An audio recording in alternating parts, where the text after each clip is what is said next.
Hello friends, आपका हमारे channel A to Z teaching student में स्वागत है। तो आज का हमारा टॉपिक है फ्यूचर परफेक्ट टेंस। तो इस वीडियो में हम उसके सेंटेंसेस और एग्जाम्पल के बारे में जानेंगे डिफिनीशन सहित। तो चलिए वीडियो को शुरू करते हैं। तो पहचान क्या है? जिन वाक्यों के अंत में चुका होगा, चुकी होगी, चुके होंगे, लिया होगा, दिया होगा इत्यादि शब्द जुड़ा हो तथा यह बोध हो कि कोई कार्य भविष्य में हो चुका है। कहने का मतलब जिस वाक्य के अंत में इस तरह के वाक्य आएंगे कि जैसे चुका है होगा, चुकी होगी, चुके होंगे, या लिया होगा या दिया होगा, तो और उसमें क्या रहेगा, उस वाक्य में जो कार्य होगा वो भविष्य में मतलब पूर्ण हो चुका रहेगा, इस बात का बोध कराएगा हमें। ठीक, तो इसका हेल्पिंग वर्ब देख लेते हैं क्या है। Helping verb will have, shall have. और सहायक क्रिया चुका होगा, चुकी होगी और चुके होंगे के मतलब अंत में हमको विल हैव और शैल हैव का सब्जेक्ट के अनुसार प्रयोग करना है। कहने का मतलब जब कर्ता के अनुसार हमें विल हैव का और शैल हैव का प्रयोग करना है। ठीक, अब चलिए इसका हम प्रयोग देख लेते हैं कि इसका प्रयोग क्या है। आई और वी के साथ शैल हैव का प्रयोग तथा अन्य सभी कर्ताओं के साथ विल हैव का प्रयोग किया जाता है। जैसा कि हमने पूरे सभी फ्यूचर टेंस में देखा था, क्या होता है कि आई और वी के साथ हम शैल हैव का प्रयोग करते हैं, मतलब शैल का प्रयोग करते थे। और मतलब जो अन्य सभी कर्ताएं हैं जैसे आई, वी, दे, मतलब आई नहीं, आई के साथ तो शैल का प्रयोग किया जाता है, जैसे we, they, you, see, he, it, this. इतना जानते हैं हम लोग कि आई और वी के साथ हम लोग कई बार सिंपल फ्यूचर हो या तो प्रेजेंट मतलब फ्यूचर इंडिफिनिट हो, फ्यूचर कंटिन्यूअस हो, फ्यूचर परफेक्ट में देख रहे हैं। मतलब कि सभी सेंटेंसेस में देख रहे हैं कि आई वी के साथ हम शैल का प्रयोग कर रहे हैं। तो इसमें हमको क्या प्रयोग करना है? शैल हैव का। ठीक, तो हमारा पहला सेंटेंस क्या है? Affirmative sentence. तो अफर्मेटिव सेंटेंस में देखते हैं सूत्र क्या होता है। कर्ता प्लस सहायक क्रिया प्लस हैव प्लस मुख्य क्रिया का थर्ड रूप प्लस कर्म प्लस अन्य।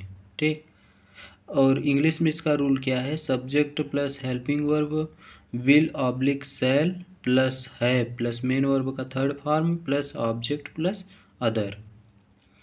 ठीक, इसके एग्जाम्पल देख लेते हैं। एग्जाम्पल नंबर पहला क्या है? मैं खाना खा चुका हूँगा या होगा। ठीक, तो इसका मतलब हम देख रहे हैं सब्जेक्ट अभी हमने यूज़ में बताया, प्रयोग में बताया कि आई और वी के साथ हम शैल का प्रयोग करते हैं। तो आई शैल हैव, यहाँ हम हेल्पिंग वर्ब हमारा क्या है? Shall have. तो आई शैल हैव और मुख्य क्रिया का थर्ड फॉर्म तो ईट मीन से खाना, तो ईट, एट, ईटेन, ईटिंग, इट्स। तो यहाँ हम मेन वर्ब का थर्ड फॉर्म यूज़ करेंगे, ईटेन, फूड। ठीक, अब दूसरा नंबर वाक्य क्या है? माता जी कपड़े धुल चुकी होंगी। माता जी कपड़े धुल चुकी होंगी। तो मदर्स, अब माता जी मतलब अन्य में अदर में आ रही हैं, तो mothers will have cleaned cloth. अब क्लीन का फॉर्म क्या चलता है? Clean, cleaned, cleaned, cleaning, cleans. ठीक, अब तीसरा नंबर वाक्य देखते हैं। नौकर कार्य समाप्त कर लिया होगा। नौकर कार्य समाप्त कर लिया होगा।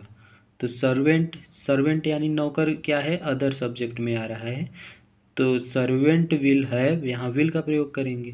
Servant will have finished work. ठीक, अब दूसरा नंबर सेंटेंस क्या है? निगेटिव सेंटेंस, नकारात्मक वाक्य। सूत्र क्या है? कि कर्ता प्लस सहायक क्रिया प्लस नहीं प्लस हैव प्लस मुख्य क्रिया का थर्ड रूप प्लस कर्म प्लस अन्य। ठीक, इंग्लिश में इसका रूल क्या है? सब्जेक्ट प्लस हेल्पिंग वर्ब और शैल ऑब्लिक विल प्लस नॉट। ठीक, और प्लस है प्लस मेन वर्ब का third form plus object plus other. तो चलिए इसके एग्जांपल देख लेते हैं किस तरह से हैं। पहला एग्जांपल है वह किताब नहीं खरीद चुका होगा। वह किताब नहीं खरीद चुका होगा। ही विल, अब यहाँ ही सब्जेक्ट अदर में आ रहा है। He will not have bought book. अब यहाँ बाई का फॉर्म चल रहा है। Buy, bought, bought, buying, buys. ठीक, अब दूसरा नंबर वाक्य है चपरासी घंटी नहीं बजा चुका होगा। चपरासी घंटी नहीं बजा चुका होगा। तो जो चपरासी है यानी कि अदर सब्जेक्ट में आ रहा है तो विल का प्रयोग करेंगे। तो सर्वेंट विल नॉट हैव रंग द बेल। अब यहाँ मतलब रिंग का फॉर्म क्या चलता है? रिंग, रैंग, रंग और रिंगिंग, रंग्स। ठीक, अब तीसरा नंबर वाक्य क्या है? हम सोमवार तक वापस नहीं आ चुकेंगे। तीसरा नंबर वाक्य, हम सोमवार तक वापस नहीं आ चुकेंगे। तो हम है आई और वी के साथ हम क्या प्रयोग करते हैं? शैल का। तो वी शैल नॉट बी, यहाँ बी नहीं हैव रहेगा। ठीक, थोड़ा सुधार कर लेते हैं। We shall not have returned till Monday, यानी कि वो बोल रहा है कि सोमवार तक। ठीक, ये समय है लेकिन वो वाला समय नहीं है, लगातारता वाला समय नहीं है। तो यहाँ रिटर्न का फॉर्म क्या चलता है? रिटर्न, रिटर्न्ड, रिटर्न्ड, रिटर्निंग और रिटर्न्स। ठीक, अब तीसरा नंबर इंट्रोगेटिव सेंटेंस, नकारात्मक वाक्य। सूत्र क्या है? सहायक क्रिया प्लस कर्ता प्लस है प्लस मुख्य क्रिया का थर्ड रूप प्लस कर्म प्लस अन्य। ठीक, और रूल क्या है इंग्लिश में? Helping verb plus subject plus है प्लस मेन वर्ब का third form plus object plus other. पहला कंडीशन क्या है? यदि क्वेश्चन वर्ड वाक्यों मतलब वाक्य के पहले आए तो उसका ये रूल है। ठीक, एग्जाम्पल क्या है? पहला नंबर, क्या वह तुम्हारी पुस्तक वापस कर चुका होगा? क्या वह तुम्हारी पुस्तक वापस कर चुका होगा? तो वह है, वह से जान रहे हैं अदर सब्जेक्ट है तो हमारा क्या प्रयोग करेंगे? विल का। Will he have returned your book. अब दूसरा नंबर वाक्य क्या है? क्या रेलगाड़ी आ चुकी होगी? क्या रेलगाड़ी आ चुकी होगी? विल रेलवे ऑब्लिक ट्रेन, दोनों बोलते हैं रेल या ट्रेन। तो विल ट्रेन हैव कम्स। अब कम का फॉर्म क्या चलता है? कम, केम, कम, कमिंग, कम्स। ठीक, अब कंडीशन नंबर बी देखते हैं। बी क्या है? यदि क्वेश्चन वर्ड वाक्य के बीच में आए तो। यदि क्वेश्चन वर्ड वाक्य के बीच में आए तो सूत्र क्या है? प्रश्नवाचक वाक्य प्लस सहायक क्रिया प्लस कर्ता प्लस है प्लस मुख्य क्रिया का थर्ड रूप प्लस कर्म प्लस अन्य। इंग्लिश में इसका रूल क्या है? Question word plus helping verb will oblique shall plus subject plus have plus main verb का third form plus object plus other. ठीक, चलिए इसके एग्जाम्पल देखते हैं। तो पहला नंबर एग्जाम्पल क्या है? आज वह क्यों कार्य समाप्त कर चुका होगा? Why will he. अब वह है तो यहाँ क्वेश्चन वर्ड क्यों है? तो पहले क्वेश्चन वर्ड लिखें। ठीक, तो why will he have finished work today. अब फिनिश का फॉर्म क्या चलता है? फिनिश, फिनिश्ड, फिनिश्ड और फिनिशिंग, फिनिश्ड। और दूसरा नंबर क्या है वाक्य? चपरासी घंटी कब बजा चुका होगा? तो यहाँ चपरासी अदर में आएगा तो विल का प्रयोग करेंगे। व्हेन विल सर्वेंट हैव रंग द बेल। अब रिंग का फॉर्म क्या चलता है, रिंग, रैंग, रंग और रिंगिंग, रंग्स। ठीक। अब चौथा नंबर वाक्य क्या है, इंट्रोगेटिव विद निगेटिव सेंटेंस, प्रश्नवाचक के साथ नकारात्मक वाक्य। ए नंबर कंडीशन क्या है, यदि क्वेश्चन वर्ड वाक्य के मतलब पहले आए तो। ठीक, यहाँ गलत लिख गया है, यदि बीच में आए तो आप पहले कर लीजिएगा। तो यदि क्वेश्चन वर्ड वाक्य के पहले आए तब का रूल ये है, सूत्र सहायक क्रिया प्लस कर्ता प्लस नहीं प्लस है प्लस मेन वर्ब का थर्ड फॉर्म प्लस कर्म प्लस अन्य। रूल क्या है, helping verb will oblique shall plus subject plus not plus have plus main verb का third form plus object plus other. ठीक। अब चलिए इसके एग्जाम्पल देखते हैं। तो चलिए इसके एग्जाम्पल देख लेते हैं। एग्जाम्पल नंबर पहला क्या है, क्या वह पाठ याद नहीं कर चुकी होगी, क्या वह पाठ याद नहीं कर चुकी होगी। अब यहाँ देखिए, चुकी होगी से पता चल रहा है कि कोई स्त्री है, यानी कि फीमेल जेंडर है, फेमिनाइन जेंडर जो होता है वो है। तो will see not have learn lesson, याद करना, लर्न का फॉर्म क्या चलता है, लर्न, लर्ट, लर्ट, लर्निंग और लर्न्स। अभी ये दूसरा भी होता है कि यदि लर्न, लर्ड, लर्ड और लर्निंग और लर्ज होता है। ठीक, इसका दोनों तरह से होता है। ठीक, इस पर थोड़ा ध्यान दे लीजिएगा। बाकी लर्ट लिख रहे हैं या लर्ड लिख रहे हैं तब भी दोनों सही है। तो दूसरा नंबर वाक्य देखते हैं, क्या रेलगाड़ी प्लेटफार्म पर पहुंच चुकी होगी, क्या रेलगाड़ी प्लेटफार्म पर पहुंच चुकी होगी। तो will train not have reached the platform. ठीक, अब रेलगाड़ी जो है अदर में, अब रीच का फॉर्म क्या चलता है, रीच, रीच्ड, रीच्ड, रीचिंग और रीच, रीचेज। ठीक। अब तीसरा नंबर वाक्य देखते हैं, क्या मैं शिमला नहीं घूम चुका हूँगा, क्या मैं शिमला नहीं घूम चुका हूँगा। तो मैं है, यानी कि मैं के साथ आई वी के साथ क्या प्रयोग करते हैं, सेल का, shall I not have visited to Shimla. अब विजिट का फॉर्म क्या चलता है, visit, visited, visited, visiting, visits. ठीक।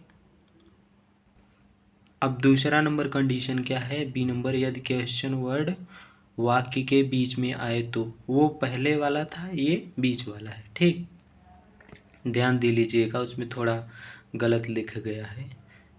तो सूत्र क्या है, प्रश्नवाचक वाक्य प्लस सहायक क्रिया प्लस कर्ता प्लस नहीं प्लस है प्लस मुख्य क्रिया का थर्ड रूप प्लस कर्म प्लस अन्य।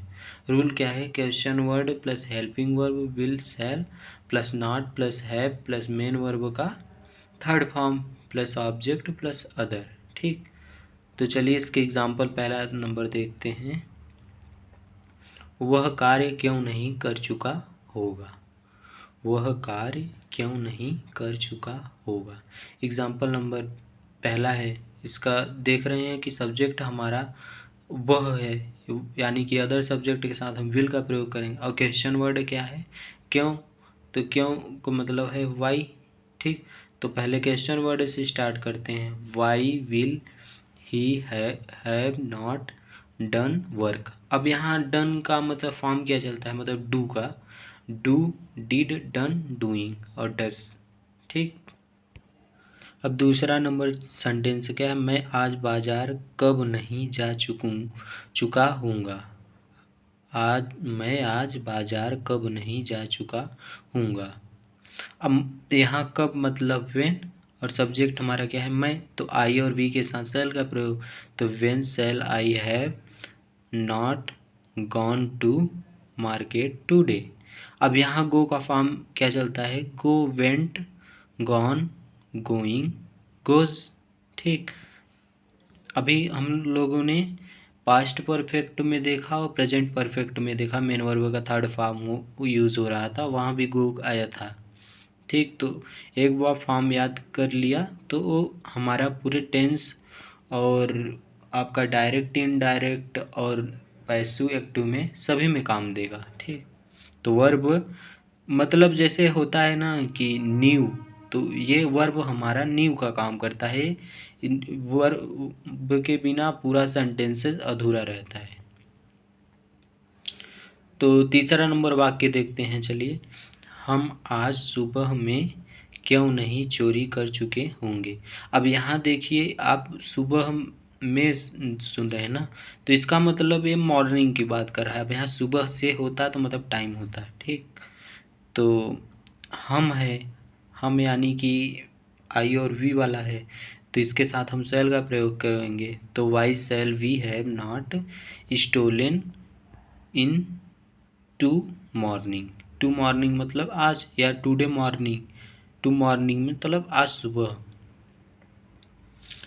तो यहाँ मतलब steal, steal, steal, stealed, stolen और स्टीलिंग, स्टील्स चलता है।